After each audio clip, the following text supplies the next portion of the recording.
It was raining on the day of the execution, as Fletcher described it. The rain during the forenoon had the effect of making the streets and almost every other place exceedingly sloppy and muddy. The ground having recently been frozen, the mud was not very deep, but every place was very slippery. While the crowd were assembled around the jail waiting, a rather green young man attempted to show his agility and fleetness by starting off in a fast run. Unfortunately, he slipped and fell in full view of the whole crowd, and when he picked himself up, he was decidedly the dirtiest man in Wabash County. The effect was ludicrous in the extreme, and the shouts of laughter stunned the ears of the mortified young man as he attempted to escape from observation. After Naaman Fletcher's earnest request that no one attend, 6,000 people showed up. In a county with a total population of 14,000, by the sound of it, pretty much everyone within a day's journey who could get away with it made the trip. Fletcher stood apart from the mob, saddened by what he saw. As the time drew near, those who stood on the woodpile in the rain and cold became very impatient and very noisy, and at length, as their patience became exhausted, they became exceedingly rude and began to call out in a loud voice to bring him out. "Put the rope around his neck! String him up! Hang the damned old scoundrel!" and many other wicked and disgusting cries. There was a wooden enclosure surrounding the scaffold, as prescribed by Section 134 of Indiana's legal statutes, but it was too short, and that may have been on purpose.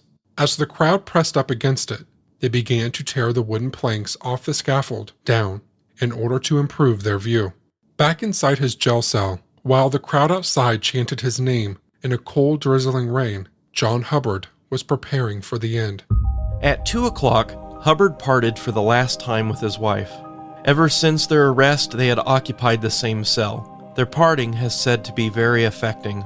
They embraced several times amidst cries and sobs. He told his wife that he was about to leave her forever, that he would be dead and at rest. He wanted her to cheer up and prepare to meet him in heaven. The bystanders who had retired from the cell were very much affected, and several of them shed tears. After the separation, Hubbard was conducted upstairs in the prison. He sat down and requested some brandy, but not enough to intoxicate him. The sheriff gave him a little brandy with warm tea. After his brandy, Hubbard smoked his pipe in another attempt to calm his nerves. He steadied himself and stood to face the door. At 30 minutes before 3 o'clock, the prisoner door was thrown open at the prisoner, supported by Reverend Skinner and Reverend Townsend. Baptist ministers came out, followed by the sheriff with the rope in his hand and by the deputy sheriff. They ascended the scaffold, and the prisoner was seated on the chair. He looked exceedingly pale. He looked intensely for a moment at those within the enclosure. He then glanced at the dense crowd on the outside towards the courthouse and made a very low bow to them. Reverend Townsend found the scene as disturbing as did Fletcher. He said of the mob, 3,000 of those thousands present were not only excited, but they seemed to be raving maniacs, yelling at the top of their voices. By this time, the crowd had overrun the guards and threatened to tear down the jail if Hubbard was not immediately brought out. They had formed an idea somehow that there might be a reprieve, and, if so, they intended to take the matter into their own hands. At this point, the sheriff and jailers were starting to lose control. They were outnumbered, about 1,000 to 1, and if the mob became violent, there was no telling what might happen next. They approached Elder Townsend for advice. He said he didn't know. They decided to hang him early. Hubbard turned around quite suddenly at the multitude, spreading his hands as if addressing the people, and praying in a loud, trembling voice. "Lord, Jesus, have mercy upon me. I trust in thee, dear Jesus. I hope I shall soon be with thee, Jesus." I took him in hand, accompanied by Elder Skinner. We mounted the steps from the jail to the scaffold. This seemed to pacify the crowd, and silence ensued. Hubbard was asked if he had anything to say. He told me to tell them he was not guilty of the murder of the French family, and that he was prepared for death. I grew dizzy and told Elder Skinner to address the audience on behalf of Hubbard, which he did. The rope was placed around his neck. He was made to stand on the trapdoor, and the cap was drawn over his face. I then stepped up to him, gave him my hand, and asked if he knew me. He said he did. I told him to look to Jesus. All things being made ready, the sheriff took hold of the lever attached to the bolt under the trap door and told him that he had 2 minutes.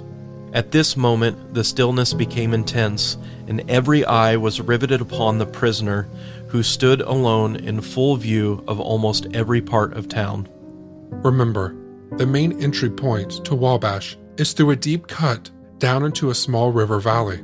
The courthouse sits on the opposite side of this valley, elevated around the town so that the proceedings would have been visible from more than a mile away. The crowd paused and waited, with the sheriff's hand upon the lever. The clock ticked, and it was as time froze, and for one last moment, John Hubbard stood by his own power. Under the strain of this unimaginable tension, his knees began to give out. Every muscle of John Hubbard's body seemed to quiver, and several times it appeared that he would sink down.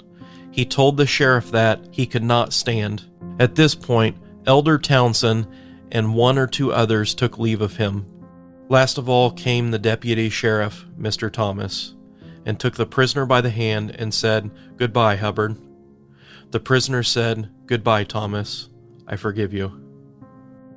As their hands parted, the trapdoor fell instantly. I stepped to one side. The trigger was sprung, and Hubbard was swinging below by the neck.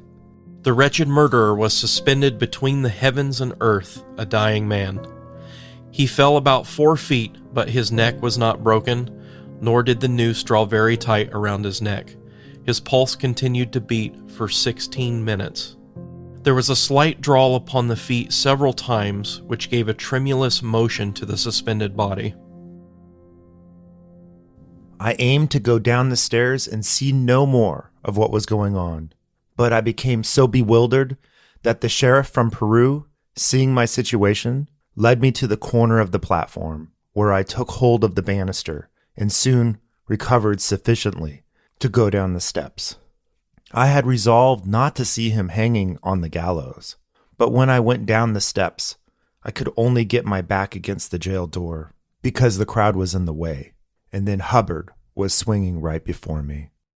And for 16 minutes, while he swayed and strangulated, Reverend Townsend, blocked by the crowd on every side, had no choice but to stand beside the hanging man, and with a crowd of 6,000, was forced to patiently watch him die. In his final days, Hubbard had been tormented by the thought of what would happen to his body following execution. Body snatching was a thing back then. People would steal corpses from cemeteries to sell to doctors and surgeons so that they might explore and experiment on the anatomy of the human body. When criminals and undesirables died, they often skipped burial altogether and went directly under the knife. The thought of his own dismembered body haunted Hubbard, and I think most of us would agree that this is a very normal thing to feel. To allay his fears, Townsend agreed to stay with his body until the moment his coffin was sealed shut. I had to stand beside his dying, hanging body until he was taken down and carried into the jail. The sheriff, knowing my promise, came to me to see the body laid in the coffin and the lid screwed on, which I did. And the next day, the coffin put on the packet for Fort Wayne. But I was afterwards told there was only a log of wood in the coffin, and that the doctors had divided the body of Hubbard among them. As for the facts, I know not. As offensive and disrespectful as the body snatching tradition may be, it was an open secret in the medical community. Ben Franklin, for example, in the 1700s did quite a number of illegal dissections, and still doctors were doing it. What Reverend Townsend did not know was arrangements for Hubbard's body had already been made. They had made an arrangement to get the body already. The sheriff says, no, you can watch me nail the coffin closed, so they do. Then that night, the doctors, at their appointed hour, go to a random farm out in the country. They didn't give him a stone or anything. They bury the body by covering it with dirt. I used air quotes over bury because it was not at all a burial. They did not dig anything. And then an array of county doctors show up, and they agree that a guy from LaFountain, a small town near here, had dibs on the body, and that after he was done doing whatever he would do with it, he would give pieces of it to the other doctors to share. And so John Hubbard ended up being parted out, essentially. His body was then on display in a drugstore window. It had been reassembled. The skeleton was there. And then it was put in the LaFountain High School, where it was eventually transferred to Wabash High School. And then it was put in a closet for about 60 years. And then when they tore that high school building down, they gave the bones to the museum, found them and gave them to the museum. In the immediate aftermath of the hanging, the gruesome appetites of the crowd were still unsatisfied. About 500 persons are said to have gone into the enclosure and touched the body of Hubbard as he hung from the scaffold. A minister inquired of one person why he wished to touch the body, and was answered that he did so as a charm against witchcraft. Oh, what country, what ignorance! After the body was cut down, the rope by which he had been suspended was cut up into many pieces and divided among the simple. Some of these pieces were carried away as mementos, others as preventative of ague and other diseases.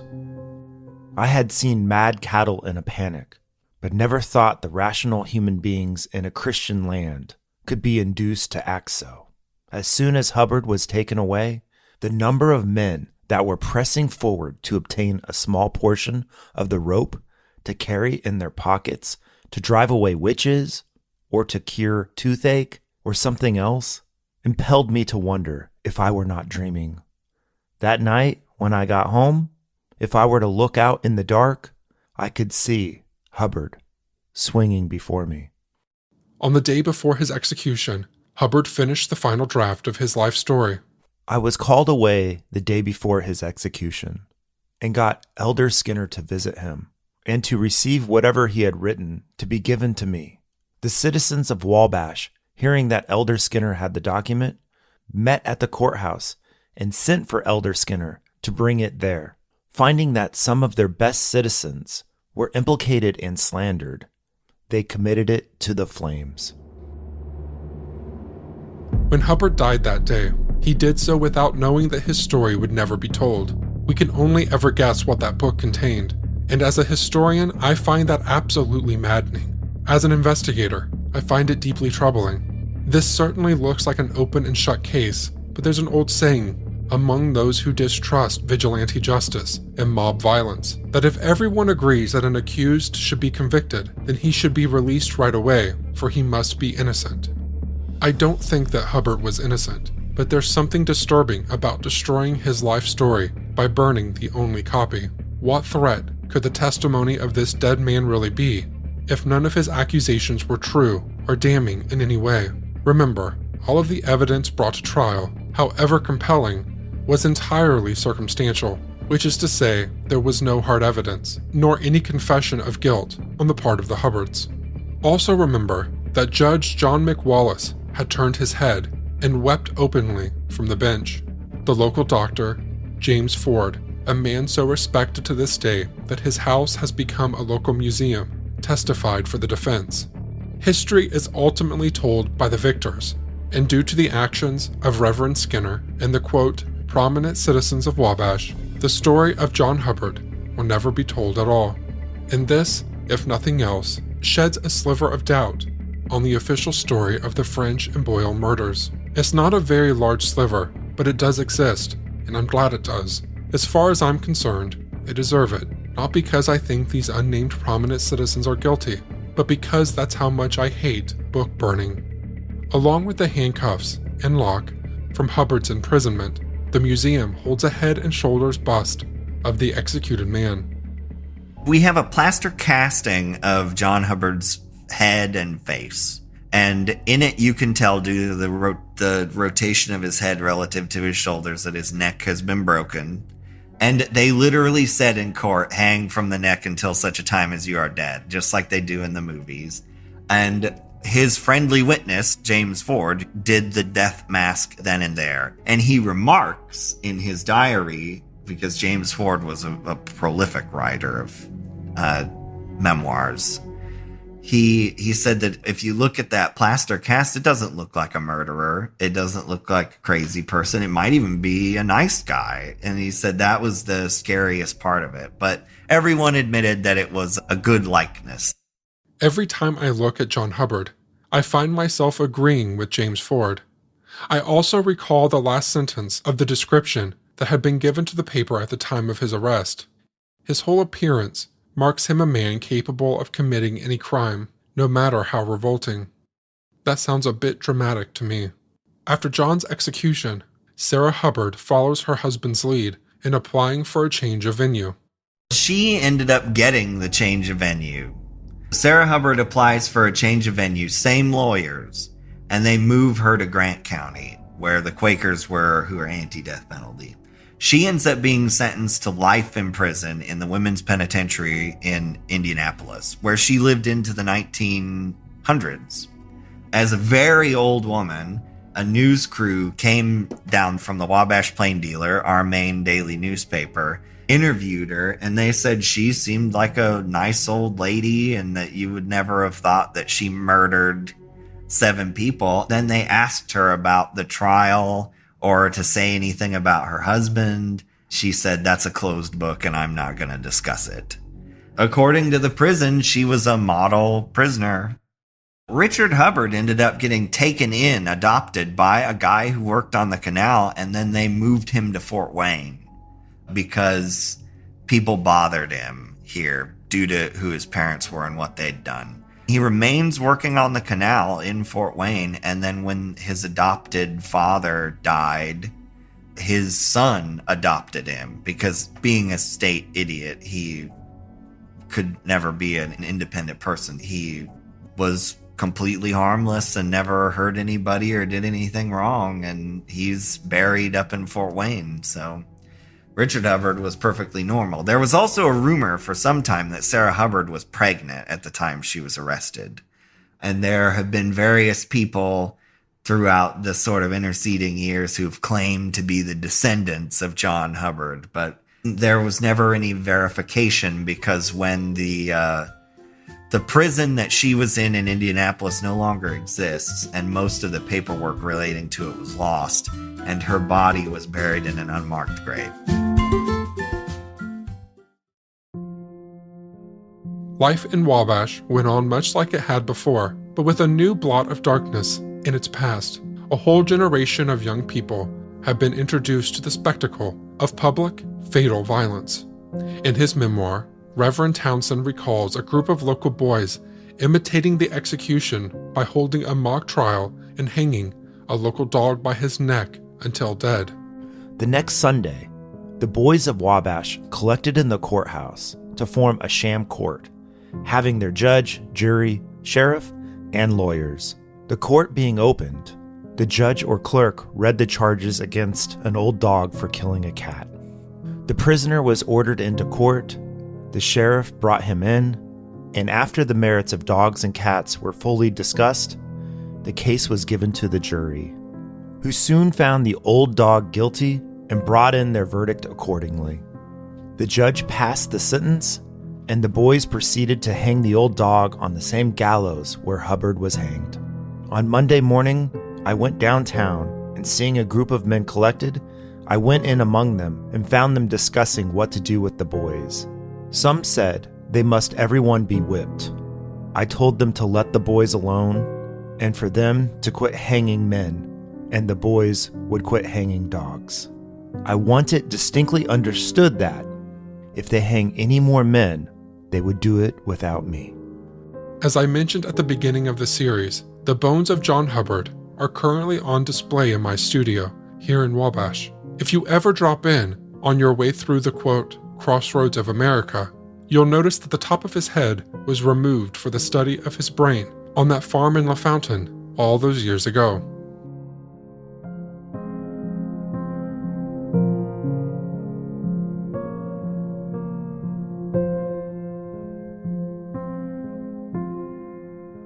I'd like to thank local historians Ron Woodward and especially TJ Honeycutt for their guidance and involvement in this series. It would not have been possible without them. If you're ever in the area, I'd encourage you to swing by the Wabash County Museum, just down the street from my studio. If you're lucky, one of those two will be in there to greet you, and if not, it's still a great place to visit, especially for kids.